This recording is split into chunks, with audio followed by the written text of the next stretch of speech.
여러분 안녕하십니까? 오늘은 육하 원칙 설교 창세기 1장 1절에 함의된 하나님의 뜻이라는 제목으로 여러분들과 함께 상고해 보겠습니다. 여러분, 복잡한 세상 문제를 정리하는 기준이 뭘까요? 긴 세월 동안 쌓이고 쌓인 내용을 일목요연하게 정리하는 기준 역시 뭘까요? 저는 딱 하나가 있다고 생각합니다. 그것은 바로 육하 원칙입니다. 제가 중학교 1학년 첫 번째 국사 시간에 선생님께서 숙제를 냈습니다. 역사를 이해하는 기준에 대해서 알아오라는 것이죠. 사실 이 정도 주제는 지금 학부 과정의 2학년이나 3학년 정도 돼도 약간 버거운 주제인데, 그 어려운 문제를 초등학교를 졸업하고 중학교에 진학한 이 까까머리에게 숙제를 내신 선생님이셨습니다. 그때는 읍내를 제외하고 골짜기에는 전깃불도 들어오지 않았습니다. 자, 이를 어쩌나 국리 끝에 초등학교 은사 선생님을 찾아갔습니다. 숙제는 말이야, 스스로 하는 거야, 스스로. 이렇게 말씀을 하셨거든요. 이런 지하에 거절당하였죠. 할 수 없이 삼촌들이 보던 두꺼운 국사 참고서를 꺼내놓고 난포불을 켜놓고 밤이 늦도록 찾아보았는데 도무지 정리를 할 수가 없었습니다. 그래도 이런 하얀 종이를 꺼내놓고 잉크를 찍어가지고 철필로 이 숙제를 작성을 했습니다. 그러다가 책상에 그냥 이렇게 엎드려 잤죠. 이 하얀 종이에 침을 흘리니까 잉크와 침이 범벅이 돼가지고 아주 모양이 일그러졌습니다. 그걸 선생님께 제출을 했죠. 선생님께서는 빙그레 웃으셨어요. 그러면서 그때 설명해 주신 역사를 이해하는 기준이 육하 원칙인데, 인생사 모든 면에서 적용할 수 있는 것이 육하 원칙입니다. 누가, 언제, 어디서, 무엇을, 어떻게, 왜입니다. 자, 여러분, 저와 함께 낭독해 봅시다. 첫째, 누가, 둘째, 어디서, 셋째, 무엇을, 넷째, 어떻게, 다섯째, 언제, 여섯째, 왜. 자, 누가, 언제, 어디서, 무엇을, 어떻게, 왜. 여러분, 사실 지금은 설교의 홍수 시대 아닙니까? 유튜브를 켜보면요, 쏟아지는 설교는 폭우에 범람하는 강물처럼 많습니다. 강의 뚝을 넘기도 하고, 또 어떤 경우는 강 뚝을 허물어버리는 그 물처럼 선을 넘거나 벗어난 설교도 무척이나 많죠. 설교가 아니라 설교죠, 설교. 교활한 말의 성찬, 언어의 유희입니다. 썸네일이라는 기가 막힌 가공할 공작 기법이 등장해서 시청자의 눈길을 사로잡는데 성공합니다.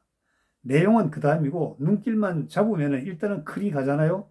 클릭을 많이 하면은 뭐죠? 상업적으로 유리하죠. 쉽게 말씀드려서 돈을 벌 수 있다 이 말 아닙니까? 일단 눈길을 잡아놓고 자기 주장을 장황하게 늘어놓습니다. 듣고 또 들어도 무슨 내용인지 알 수가 없죠. 채널을 이리저리 돌려보아도 마땅한 대책이 없습니다.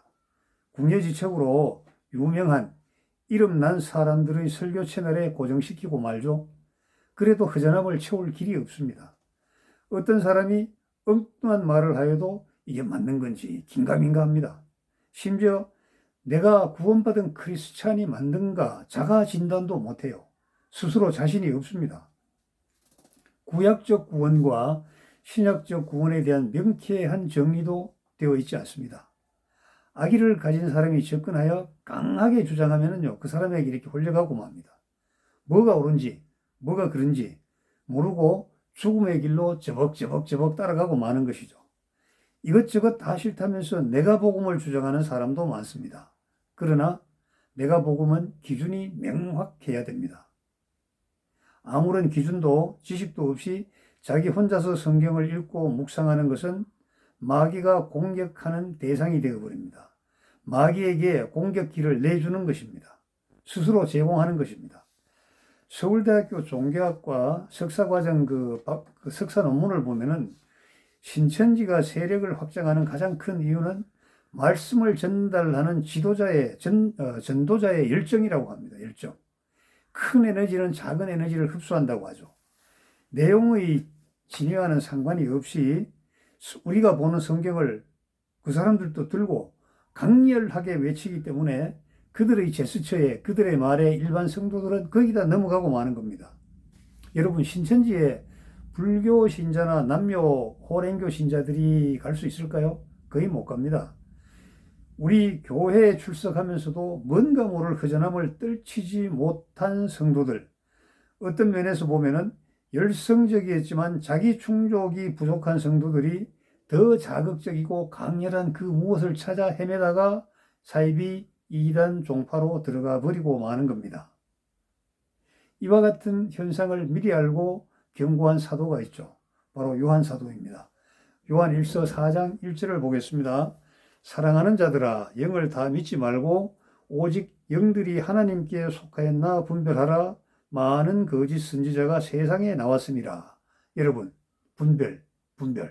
우리도 자주 하는 말 아닙니까? 분별해야 된다고요. 그런데 어떻게 분별하죠?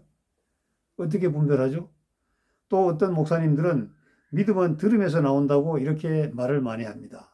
이것은 바울 사도가 강조한 것인데요. 로마서 10장 17절입니다.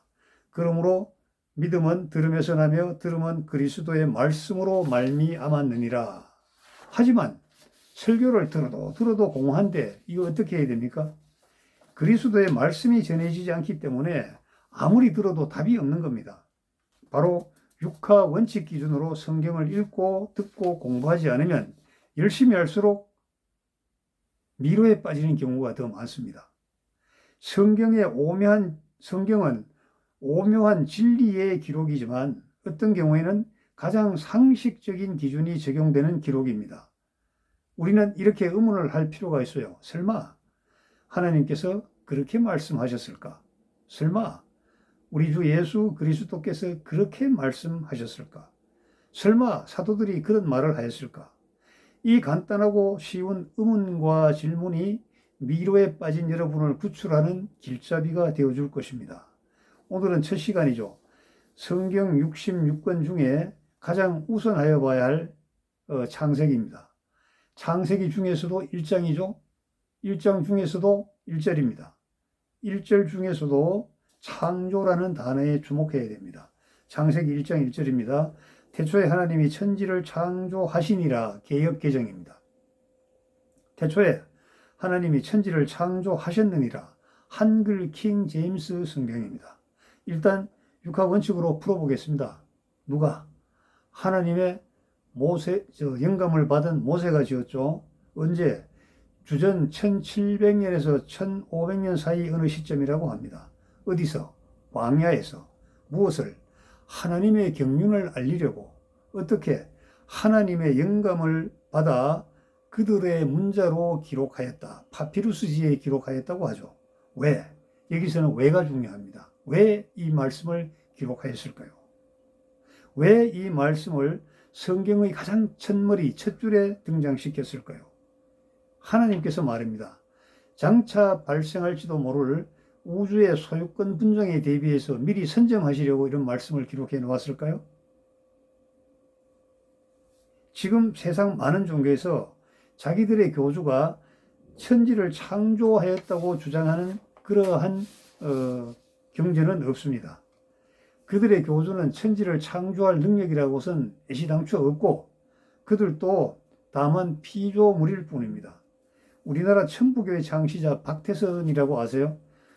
그 박태선이 죽을 때 내가 하나님이다 이렇게 하고 죽었대요. 그래서 아마 천부, 하늘 아버지라고 이렇게 교회 이름을 지었는지도 모르겠습니다. 자, 창세기 1장 1절 다시 보겠습니다. 태초에 하나님이 천지를 창조하시니라. 태초에 하나님이 천지를 창조하셨느니라. 왜 이 말씀을 성경의 가장 첫머리에 등장시켰을까? 여러분, 여기에 정말 심오한 하나님의 경륜이 들어있습니다. 지금 온 세상을 어지럽히는 게 뭐죠? 무신론, 다신론, 숙명론, 범신론, 유물론 등등이 사람을 흔들리게 하고 있잖아요. 이러한 주장을 단 한 번에 잠재우는 것이 바로 창세기 1장 1절입니다. 특히 초과학 시대임에도 버젓이 통용되는 다윈의 진화론을 철저히 분쇄시켜 버립니다. 독자 여러분은 창세기 1장 1절의 말씀에서 이런 귀중한 의미를 찾아야 합니다. 단순히 읽고 지나치면 안 돼요. 천지를 하나님께서 창조하셨구나. 창조하신 분이 하셨다고 밝히는구나. 이렇게 단순하게 치고 나가면 안 됩니다. 저는 늘 강조하지만 성경은 글자 하나, 점 하나도 예외 없이 중요하지만 성도님들이 가장 먼저 읽고 그 뜻을 이해해야 할 부분은 창세기이며 창세기 중에서도 1장이며 1장 중에서도 1절이며 1절 중에서도 창조라는 단어가 가장 중요합니다. 제가 10여 년 전에 어느 신학대학 총장님을 모시고 서울 서대문에서 성경 공부할 때 있는데 그분 말씀이요. 요즘 신학교에서 창세기 강의 전혀 하지 않아요. 이렇게 말하더라고요. 그리고 거기 참석한 목사님이 몇 분 계셨는데 아무개 목사님 내 말 맞죠? 맞죠? 하고 확인까지 시키더라고요.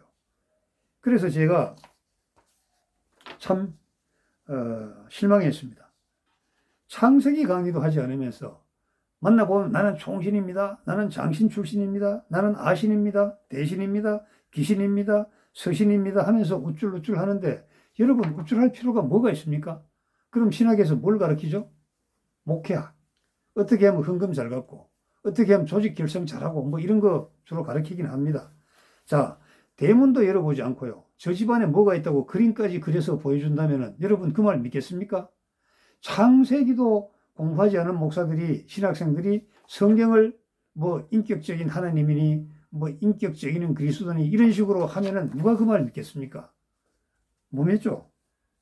여러분도 성경을 펼쳐들고 창세기 1장 1절을 읽으시고 2장으로 스무스하게 넘어가신다면 여러분은 상당한 경지에 오르신 분이라고 할 수 있어요.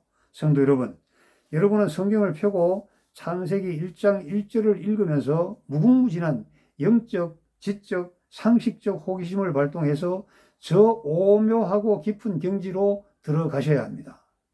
또 한 가지 중요한 단어가 있습니다. 하시니라 하셨느니라. 이거 대단한 큰 차이가 있습니다. 개역 개정 계통의 역본은 하시니라라고 번역되어 있죠.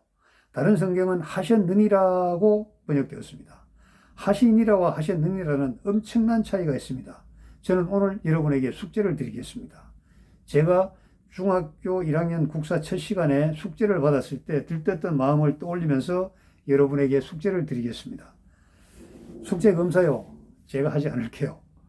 오늘 강의를 요약하겠습니다. 오늘은 육하 원칙입니다. 누가 언제 어디서 무엇을 어떻게 왜. 이 중에서 왜와 어떻게가 가장 중요합니다. 하나님께서는 왜 이 말씀을 주셨을까요? 이 말씀을 받은 우리는 어떻게 해야 할까요? 왜 주셨는지를 정확하게 알고 어떻게 해야 하는지에 대해서 늘 묵상하고 상고해야 이 성경 사기꾼, 성경 거짓말쟁이가 되지 않는 겁니다. 지금 우리나라 교회가 5가지가 물들었다고 합니다. 뭐 물량주의, 또 세속주의, 무속주의 뭐 이런 얘기를 많이 합니다. 저는 가장 중요한 게요. 거짓말주의라고 봅니다.